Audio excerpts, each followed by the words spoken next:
You don't need the mic. First question, right? Yeah, for any one of the players. Obviously, they started out hot. You guys fought really hard, it looked like, in the end. Was the difference, did you like the shots you got and they just didn't fall? No. No, we didn't. I thought we started off, getting some good looks really early in the first quarter. But then once they started going on our run, I think we are kind of getting antsy, and I don't think their quality of their shots was good, especially in the first half. Yeah, to build off that, I think for us, it's going to be at this next level, playing against all these good teams, is how can we get our teammate the best shot? And being able to set and facilitate for others too. I think a lot of times when we got into the paint, they were collapsing immediately, and sometimes we were forcing stuff up, myself included. And so being able to jump stop and kick and find someone else for the three or a pull up or anything like that will be important for us going forward. Back to the room. This is now the fourth game against Courtney. You guys have kind of come out a little sluggish. How do you go about just fixing that, addressing that in the future? I think just us, kind of pointing inward, like this is the fourth game. I would say that we've in our halftime talks are like, all right guys, now let's pick it up second half. We can come back. And that does not need to be the case anymore. So I think we've been saying, all right guys, we're not going to do that anymore. So now is like really where we really have to take that step forward and like figure out a way to punch first, because we've been getting punched first. In, I think the 4 ranked games we played.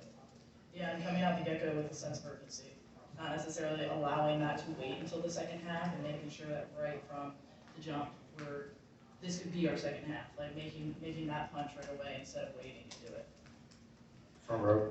Obviously, the parallels to the Indiana game in the first half, but the second half, you guys put a much better fight. Did that experience help you all down the stretch? I would say, but we don't like being a second half team. So yeah, we came out and fought, I think, a lot better in the second half, but that's not what we want to be known for. So. Hodgson, Daily Tar Heel. Just wanted to ask what your perspective was on Destiny Adams and how hard she was working for you guys, especially later in the game. Yeah, it's huge, and we're going to need her for the rest of the year to do exactly that. She hit a big shot, she's getting rebounds, she's tying people up, she's bodying up on their bigs, all the things that we really need from her, and she just brings an energy that you can't replicate and you can't teach, and we're going to need it from her. Second row. Wondering what you thought of Leah Brown, number 32, kind of what you saw on her, from her on film coming in, and then what you saw out of her. No, I thought she was very physical, a lot more physical than we thought. She came out like a fifth-year senior and punched first. I thought that she just played like a really experienced her. What got you all going there late in the fourth quarter when you pulled it down and got within striking distance? What was the difference there for you guys? Our defense, honestly, like I said with Destiny, she was tying people up. There was loose balls. We were on it all the time. We were just playing with a different sense of urgency that forced us back into that game. We weren't quitting. Just wanted to ask, Alyssa obviously got 3 fouls pretty early on in the game. What was the message to you guys about how you have to switch things up or pick things up for her? I think just because she's such a huge part to our success, just especially when we're trying to play fast, she runs really well for us, and she's just a big presence for us, bigger presence.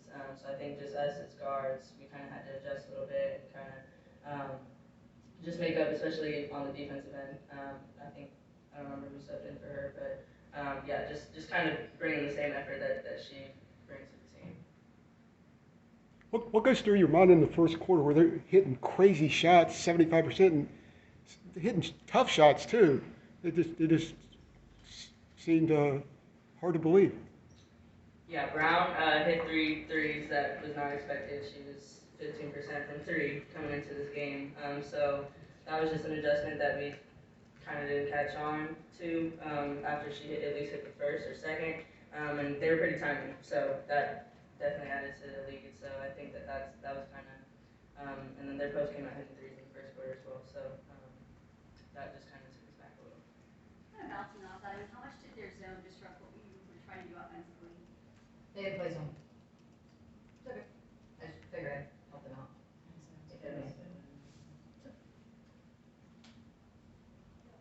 On year, and just wanted to ask how you would assess how the press went for you guys defensively. If you're able to bring that out and kind of put some pressure on your finish.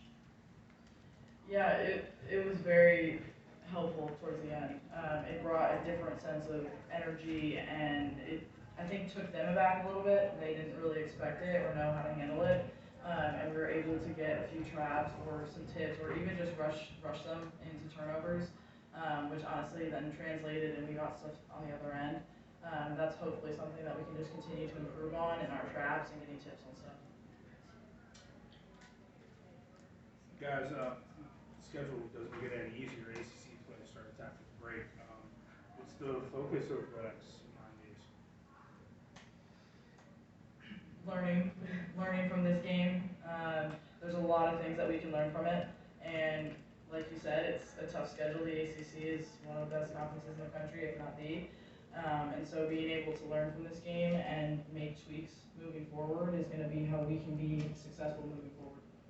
Yeah, over the break we have a lot of alone time. So like for me personally, just figuring out how I can do better, watching a lot of film. For me, I need to watch film. But yeah, just growing that way. Get ready for ACC. Any other questions for Ava? And last one. The three-point shooting, like you said, they're not that sharp on the season shooting, a little bit over 30%, but in the first half, they seem to get you guys up. Did that get you off guard as far as defense? Did they get your defense scrambling? Yeah, it was definitely an adjustment. It definitely, it wasn't our game plan or it was our game plan to kind of let them shoot, especially certain players. We thought they only had 2 3-point shooters, but yeah, I think it took us back a little bit first quarter. I don't think we adjusted quick enough, just mid-game as players. So. All right, thank you. Let you guys get back to the locker room. Questions for Coach? Coach, with Steve Reed from the Associated Press, what's going through your mind when another team comes out and they're making everything 75%? Like, what's in your mindset? Like, Yeah, I mean, switching up defenses or what? Yeah, I mean, when Leah Brown hit 2, she's hit 2 all year, just so we're clear, before this game. And then the girl 22 wasn't even in our scouting report. So I first was like, who the hell is that? That was the first thing. So those 2 things happened.